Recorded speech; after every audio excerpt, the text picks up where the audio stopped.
7 फेब्रुवारीला होणाऱ्या जिल्हा परिषद पंचायत समितीच्या सार्वत्रिक निवडणुकीला सामोरे जात असताना महायुतीच्या जिल्हा परिषद गटाच्या उमेदवार सौ सुनीता सुरेश टोकरे आणि पंचायत समितीच्या उमेदवार सौ नम्रता नितीन कांदळकर या सामोरे जात आहेत।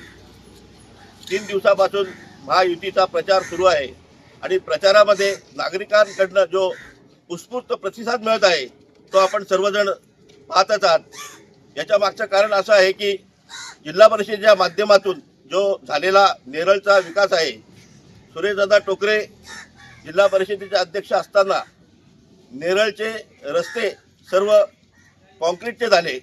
त्यावेळेला जिल्हा परिषदेचे अध्यक्ष असताना सुरेशदादा नेरळचा विविध क्षेत्रातला विविध एरियातला विकास झालेला आहे। आमदार महेंद्र थोरवे आमदार झाल्यापासून नेरळचे रस्ते असतील, पाण्याची समस्या असेल आणि इतर विविध अशा समस्या या सोडवल्या गेलेल्या आहेत। ग्रामपंचायतच्या माध्यमातून लोकांची जी मूलभूत ज्या सुविधा आहेत त्या सोडवण्याचा आम्ही प्रयत्न केलेला आहे।